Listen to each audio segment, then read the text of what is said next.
मज़ीद अपडेट्स के लिए हमारे चैनल को सब्सक्राइब करें और इसे अपने दोस्तों के साथ शेयर करें। एहसास न्यूज़ के नाज़रीन अस्सलाम वालेकुम। अमजद इरशाद चौधरी नई वीडियो के साथ आपकी खिदमत में हाजिर है। नाज़रीन, अब जो है आपको पता है कि यूरोप में एक तरफ तो जो गैर कानूनी इंसानी स्मगलिंग है उसके ख़िलाफ़ बड़े सख्त कानून लाए जा रहे हैं, लेकिन दूसरी तरफ एक बहुत अच्छी अपॉर्चुनिटीज़ पैदा हो रही हैं। वो अपॉर्चुनिटीज़ क्या है? यूरोप में देखें, इस वक्त आबादी बूढ़ी हो रही है, उनको वर्कर्स की ज़रूरत है, लेकिन यूरोपीय मुल्क चाहते हैं कि ये वर्कर जो भी आए ये लीगल तरीके से आए, उनके सिस्टम में आए, और ज़ाहिर है उनको पता होता है कि फ़लाना बंदा आ गया है, उसका पीछे से करैक्टर सर्टिफिकेट भी बना होता है, सब चीज़ें होती हैं, कुछ ना कुछ तालीम भी चाहिए होती है। तो इसमें अब यूरोप में जो है बहुत से मौक़े खुल रहे हैं, और मैं पाकिस्तानियों से कहूँगा कि वो इन मौक़े पर तवज्जो दें। पाकिस्तानी हुकूमत तो बदकिस्मती से उसकी कोई तवज्जो नहीं है। तो आज हम जिस मुल्क की बात करेंगे उसने सिर्फ 3 माह में, बहुत छोटा मुल्क है यूरोप का, 3 माह में 53,000 वर्क वीज़े दिए, और उनमें बदकिस्मती से एक भी पाकिस्तानी नहीं है। तो ये हमारी हालत है हमारी हुकूमत की, कि हुकूमत की इसकी तरफ कोई तवज्जो नहीं है। आप इंसानी स्मगलिंग रोकें, बिल्कुल रोकें।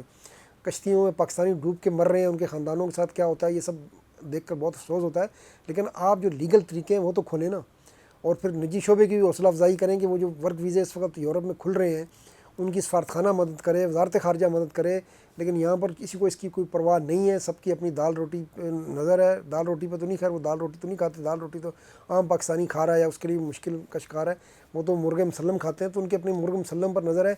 इस तरफ कोई तवज्जो नहीं है। ये तो गिन लेते हैं कि 3 अरब के ज़रिए मुबादला आ गए, लेकिन ये नहीं करते कि इन 3 अरब पे अगर आ रहे हैं तो इसको बरकरार रखने, इसको बढ़ाने के लिए, या मुल्क में जो बेरोज़गारी की हालत है उसको कम करने के लिए लोगों को बाकी बाहर की हुकूमतों से बात करें और वहाँ वर्क वीज़े खोलें। तो फिर हम बात अपनी खबर की तरफ आते हैं। जनाब यार, बात करें क्रोएशिया बहुत छोटा मुल्क है, लेकिन क्रोएशिया में भी अफरादी क़ुव्वत खिलत पैदा हुई, तो अब उन्होंने एक तो वर्क परमिट की मुद्दत जो है 1 साल से बढ़ा के 3 साल कर दी है। सबसे बड़ा अच्छा काम ये किया है, और 3 साल के बाद ज़रा आपको फिर एक्सटेंशन मिल जाएगी, तो आप पक्के ही हो जाएंगे आस्ता आस्ता। तो उसके बाद उन्होंने जो भर्ती का अमल है, वर्कर बनाने का अमल है, वो बहुत आसान कर दिया है। तो पहले 3 माह में क्रोएशियाई हुकूमत ने कहा है कि उन्होंने 53,000, जी हाँ बहुत बड़ी तादाद है क्रोएशिया जैसे छोटे मुल्क के लिए, 53,000 जो है उन्होंने 53,600 कुछ उन्होंने वर्क परमिट जारी किए हैं। तो उसमें सबसे ज़्यादा वर्क परमिट जारी हुए हैं वो कंस्ट्रक्शन में हुए, 17,300। अच्छा, कंस्ट्रक्शन में आप देखें पाकिस्तानी जो सऊदी अरब में जाते हैं या कतर में जाते हैं, बाकी तो यूएई ने तो बंद ही कर दिए हैं पाकिस्तानियों का, पता नहीं उनको पाकिस्तानियों से क्या चिड़ है, और कोवैत बहुत अरसे से पहले से बंद है। तो अब ये 2-3 मुल्क ही रह गए। मस्कत ने भी बंद किए हैं बदकिस्मती से वीज़े, और हमारी हुकूमत को फिर मैं कहूँगा कोई परवाह नहीं है इसकी कि बंद है तो बंद रहने दो, कोई मसला नहीं है। गरीब को नई नौकरी मिलती ना मिले, अपनी नौकरियाँ पक्की होनी चाहिए। तो इस पे अब जो है कंस्ट्रक्शन में 17,300 वर्कर गए हैं, टूरिज़म में यानी होटलिंग वगैरह में 16,000 वर्कर लिए हैं उन्होंने, और फैक्ट्रियों के लिए 7,200 वर्कर गए, ट्रांसपोर्ट के लिए 4,400, और तजारती शोबे में दुकानों वानों में 250 वर्क परमिट जारी हुए। आप अंदाज़ा करें कि तकरीबन सभी शोबों में वर्क परमिट जारी हुए, और सब शोबों में पाकिस्तानी अफरादी क़ुव्वत दस्तयाब है। ये बहुत थोड़े थोड़े पैसों पर अरब मुल्कों में जाते हैं।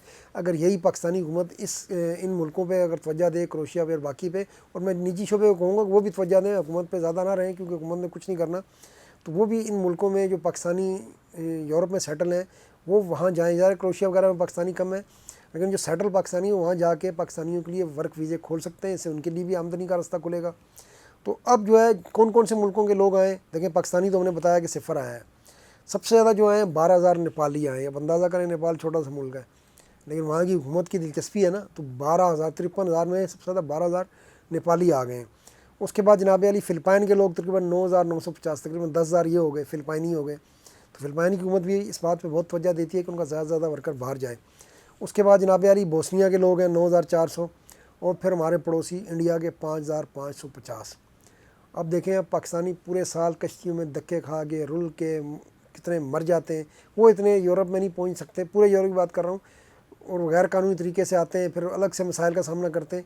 तो इंडिया ने सिर्फ 5,500 लोग जो है वर्क वीज़े पर क्रोएशिया जैसे छोटे मुल्क में भेज दिए।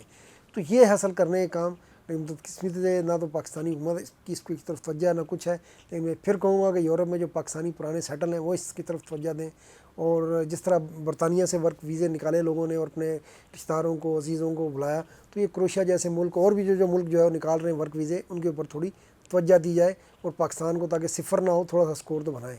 आज के लिए इतना, इंशाल्लाह फिर मिलेंगे। अल्लाह हाफ़िज़। मज़ीद अपडेट्स के लिए हमारे चैनल को सब्सक्राइब करें और इसे अपने दोस्तों के साथ शेयर करें।